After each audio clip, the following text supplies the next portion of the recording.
Alright, everyone, welcome back to another Automotive Anatomy Wash and Talk. As I get the little nozzle to stick, they always say that you gotta practice it on the ground because you don't want to shoot it directly at the paint, and then that happens, and then you scratch someone's paint. So I need to learn from basic rules. Um, well, the original topic that I will be discussing the most was brought up by my buddy Rafa. We went over to Long Beach and he took me out to brunch. So thank you so much for that.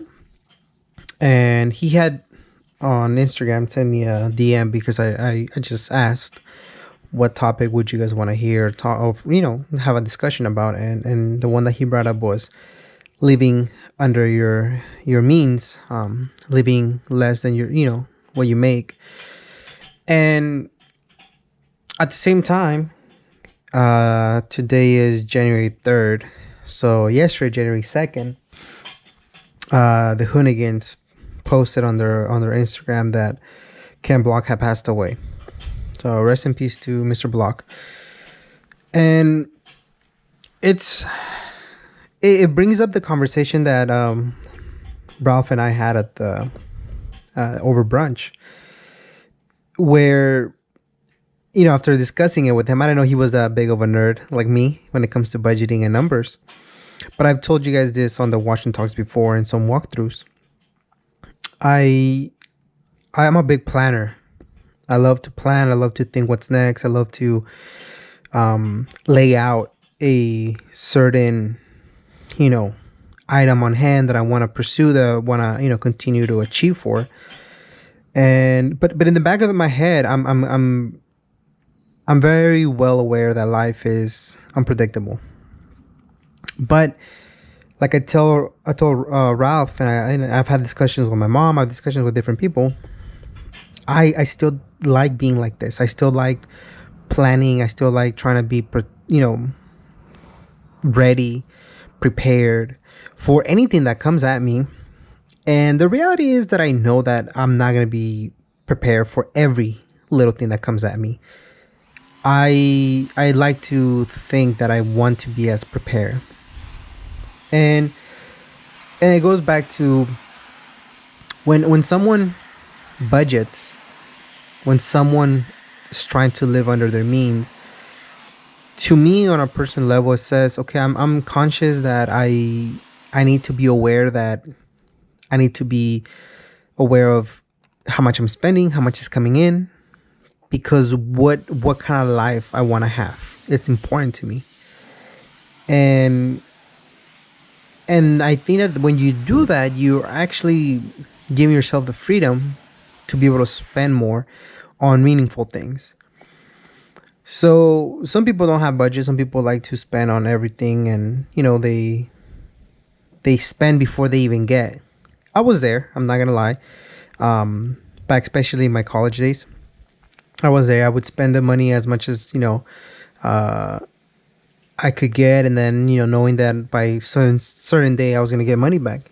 But I wouldn't spend it on shoes or things like that. It was always school.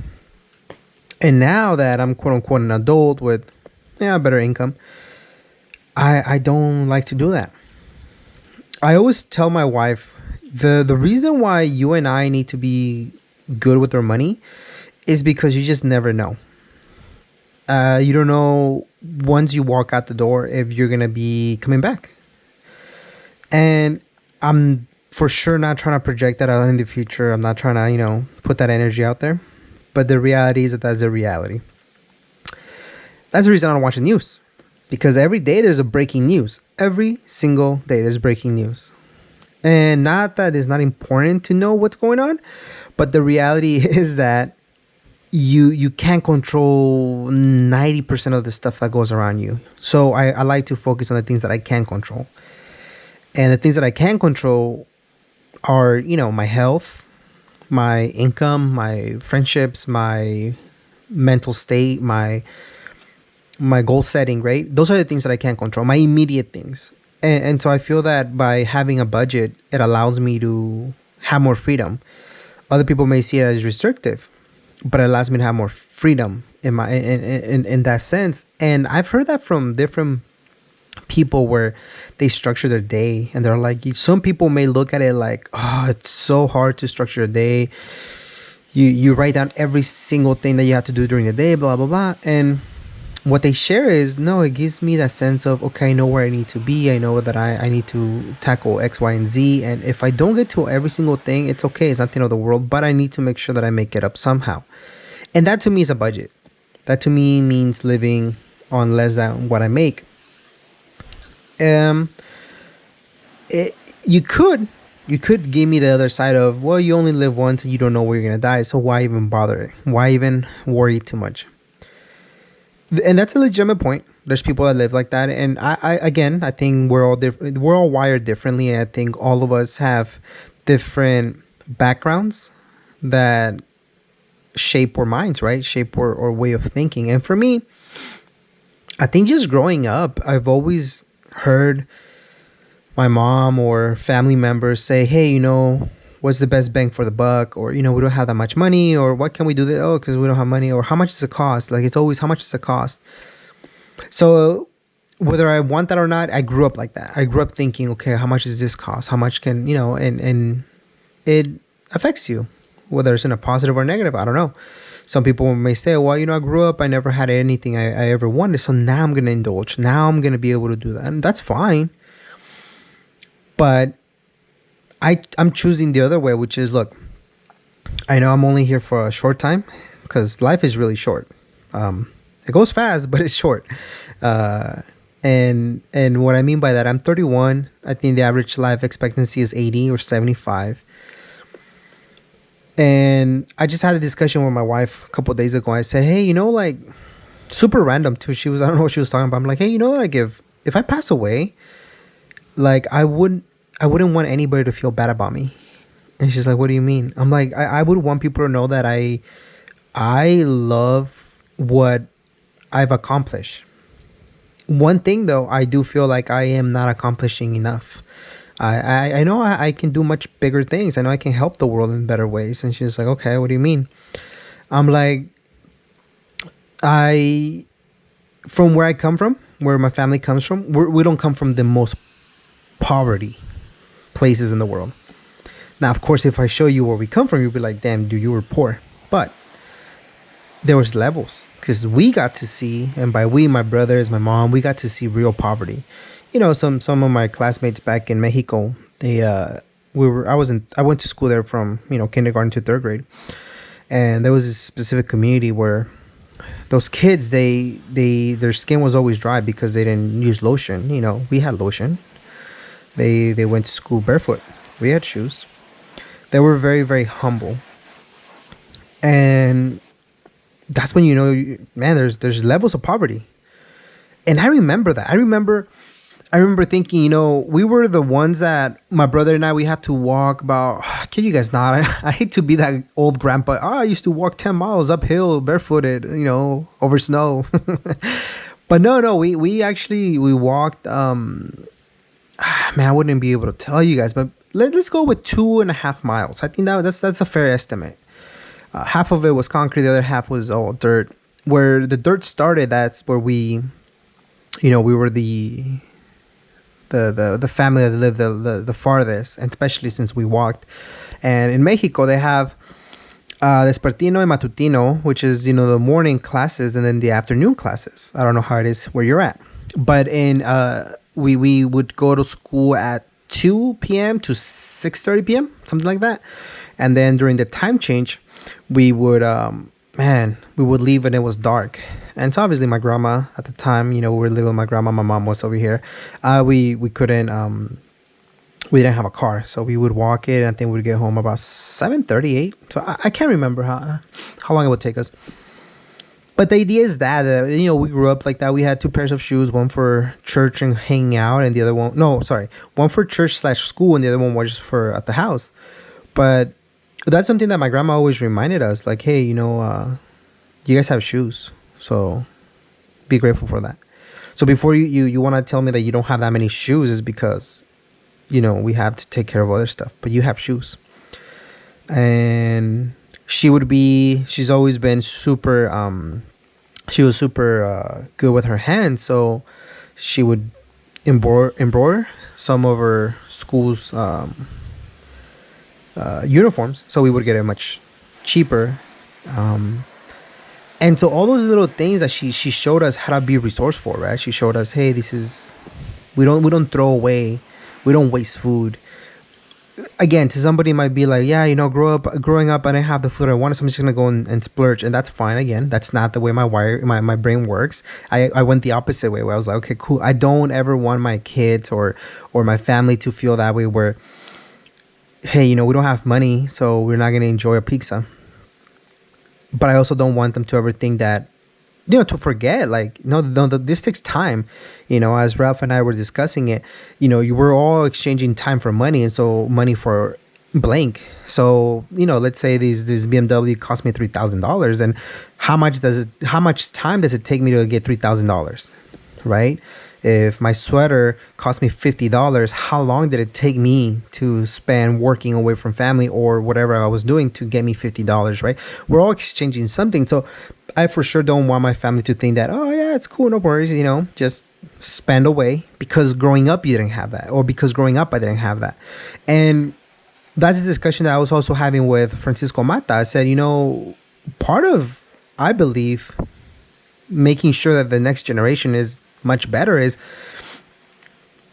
teaching them what we didn't have. Like I didn't have like a stable, I guess, father figure that could teach me a lot of different cool things. I didn't have, hey man, this is the way you treat a lady. Hey man, this is the way you carry yourself as a guy. This is the way you budget. This is the way you fix things around the house. This is the way you approach certain things. This is the way, like, well, I didn't have that. And so as I'm growing up, I'm trying to figure that on my own. And one of the things I never wanted to be in a position was to not have money. And so that's the reason I don't have an issue living under my means. I also make sure that my responsibilities are as minimal as possible, because as I tell a lot of people I work with, or just different people, having the flexibility to say, I don't want to do this blank for the next 30 years. I need to be able to pivot and shift, comes a lot back to how much money do you need to survive a month, and the bills. And we see that with different people who are professionals, right? They become, I don't know, lawyers, and they hate their job, but they can't leave because they also have a 1200 Audi car payment, and they live in this beautiful home, and they look super quote unquote successful, yet they hate their jobs. Meanwhile, we see somebody working construction who they're happy as they can be. They work out, they go to the gym, they're the most amazing family, member. And yeah, they drive a old beat up car, whatever, but they're happy. It Yeah, one of them is gonna get you more, wow, you're very successful. The other one is not so glamorous. But at the end of the day, whoever's happy to me is the person that wins. And for me, happiness means not feeling trapped. And that's a cool feeling. I don't know if you guys ever had that. When we my wife and I both quit our jobs, it it was scary. It was kind of like, damn, we worked so hard, we went to school, now we're quitting this job. And it wasn't because we hate the job, which is, I didn't like the location. But a year and a half prior, I had told myself, I'm gonna get rid of my Subaru ST at the time. I'm gonna cut back on my expenses. I'm gonna do this. And not once did I have to borrow money from anybody. Not once did I have to ask gas money from anybody.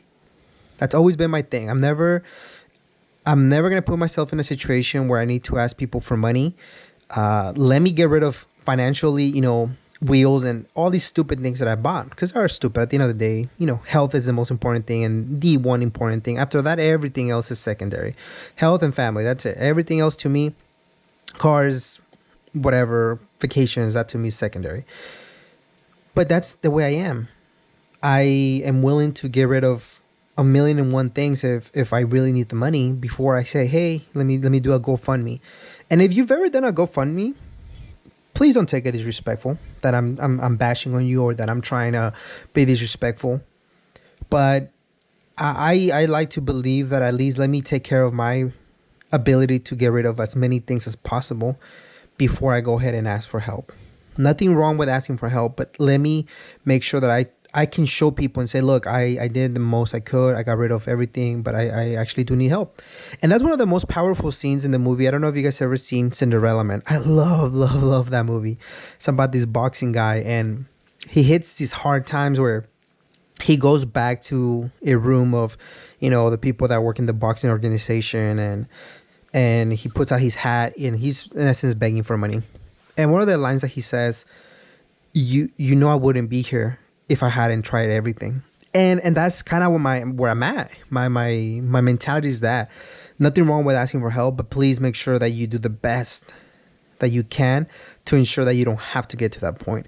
And for me, that's what it is. I saw that a couple years back with somebody who's known in the car community, and again, to my perspective, based on social media, they do very, very well for themselves. And something happened, and there was a GoFundMe, and I was like, wait, sell all your stuff first, and then maybe ask for money. And but that's my mentality, and maybe I'm wrong for it. Maybe I'm the one on the wrong side, because if I give to somebody, I shouldn't be wondering if they tried their best or sold everything.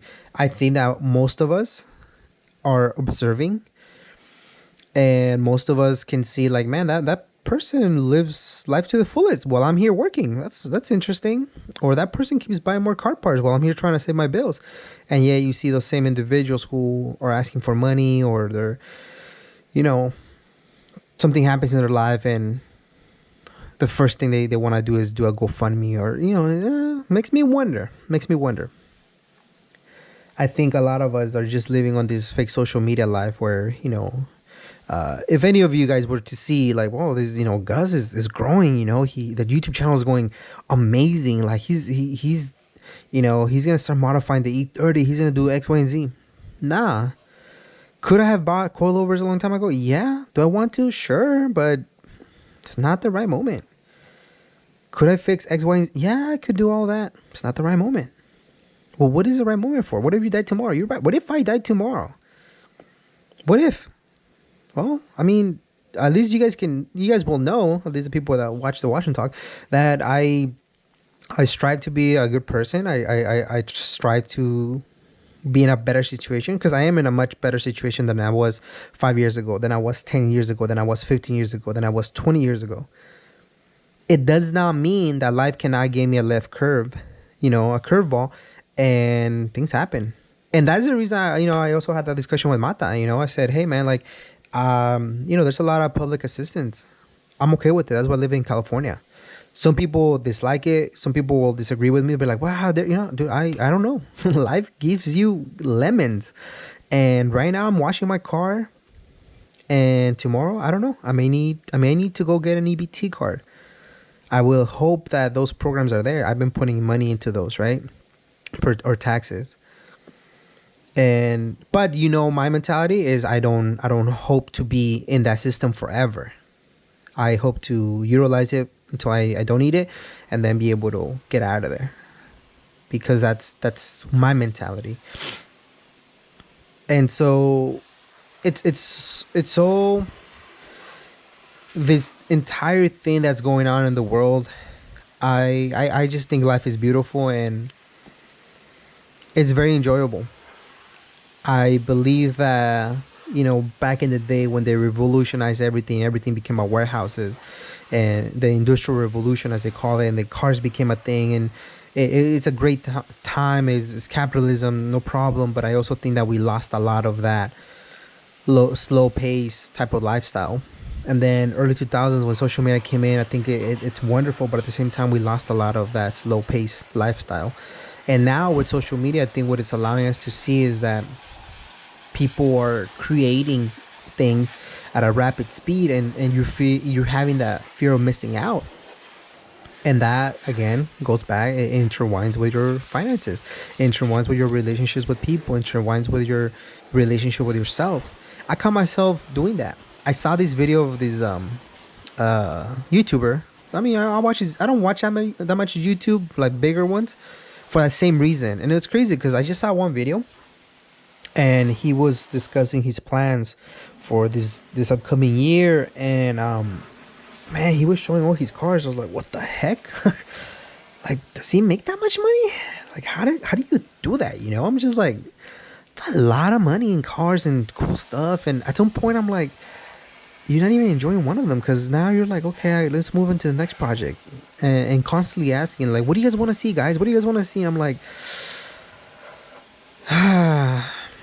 but anyways, the car that we're gonna be working on, that they had like 40 different parts, insane amounts of parts. Like, okay, we're gonna put all these parts together today, and hopefully it'll be done in 2 weeks. And I'm like, what the hell? Like, I felt bad. I was like, how come I haven't got my where's my case file for Jackie? Where's my all-wheel drive system? No, like, I felt that fear of missing. Like, whoa, so it is possible to build a car this fast.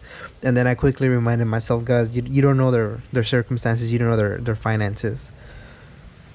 For all you know, once that camera button hits, you click on it and the camera's off, there's this level of stress. Like, shoot, man, how am I gonna pay for these 40 parts? Once that camera turns off, there may be that sense of like, man, I very, very hope that the freaking algorithm of YouTube hits because I need this extra cash. I don't want to live like that. As much as cool as some of these cars look, don't get me wrong, I wish I had them. I just don't. Living under my means, living a slower pace, it's the way to go for me. And even me, I have 3 cars. I have 3 cars, and to somebody else, they'll be like, man, that guy's, he's splurging. And to me, honestly, I am splurging because we grew up on one car. I think when I was like, I don't know, 17, 18, I think that's when we got our very first car. Like our family. Picture that. Like, my immediate family, the first time we ever got a car, I think I was 17, 18 years old. And that was my mom. I think she started driving like a 40 something, And it was a wagon, which later on I took to community college for a little bit. And that was the first car. That was it. And now, we're again, we're very blessed that we are all doing better.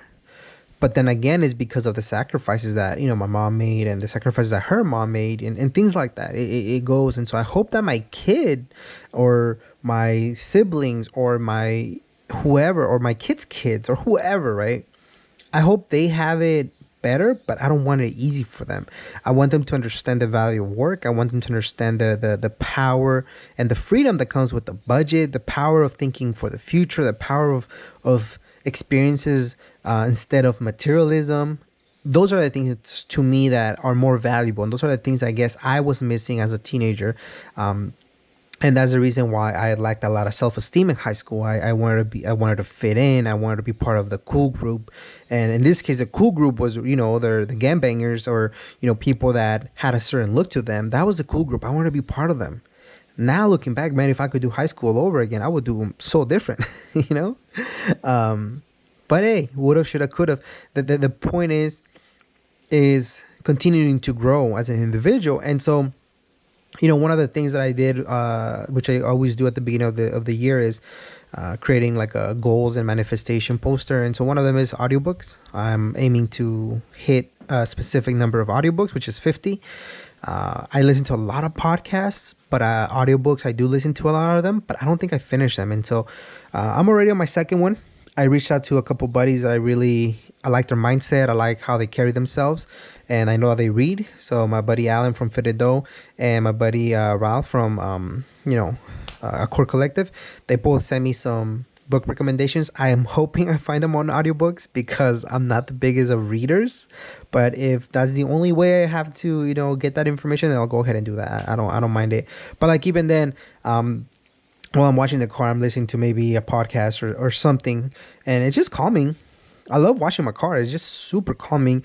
And I washed this car knowing that it was going to rain like the next day, but I just wanted to wash it because I hadn't washed it for a long time. But yeah, obviously a lot of different things that come to mind when it comes to budgeting. It's not just a simple, I'm trying to save money for X, Y, and Z. It stems from my background, stems from, just growing up in a different country and coming here and kind of seeing some of the things and just learning. And even though I'm not where I want to be, I'm very content where I'm at. I'm happy where I'm at, but I'm not satisfied. And I know some people are like, dude, that's just bad. You're never gonna be satisfied. Um, I'm not satisfied because I know that I can still do more. I can still experience more. I can still, I still have a lot, to provide to be of service of people. And it doesn't have to be materialistic. It doesn't have to be financial. I'll give you an example. There's a gentleman that I work with, for I don't know, like two months. That's it, 2 months. And this guy's invited me to his birthday party. This guy's, I invited him to flag football. Like, he's come through. I made that impact. We just, he's like, nah, dude, you cool to talk to. I'm like, and it's like 2 months, and that's it. We didn't work anymore, but we're still keeping in touch because he's like, nah, there's something that you're providing, man. Like, you're always. Whenever we had a chat, there's my neighbors. I had to move. I was dealing with neighbors. It's not their fault, of course. It's my fault. But I'll definitely, we're working hard, guys. So one day we don't have to run away. We can just sit in the driveway or wash the car when it rains. And you guys are going to be part of that. I know you're going to be part of it when I'm washing the car and it's raining. Someone's going to come across that video and be like, who's the idiot that washes a car while it's raining? Of course, it's going to be a cover, okay? But someone will always, and then you guys are going to be like, damn, this dude said it, whether it was a year ago, 2 years, 5 years ago, 10 years ago, doesn't matter. I'm gonna wash the car specifically on a rainy day. But anyways, yeah. And so he's like, you always bring good vibes, man, and you always try to bring positivity, and really look out after. You took the time to teach me all the ins and outs on how this and this works, and I really appreciate that. I was like, man, I had that growing up via various people. So it'd be a shame if I didn't do that. It'd be a shame if I now didn't want to help, because now that I'm in a quote unquote better situation, now I'm not gonna take the time to show that or share that with somebody, and I don't want to do that. I believe that your job and your responsibility is to make people better, to make the world better, and most importantly, to make yourself better in all different areas, that that you can. So thank you guys so much for the love and the support, and man, let's have a wonderful rest of our 2023. It started rough, but let's get it. Peace out.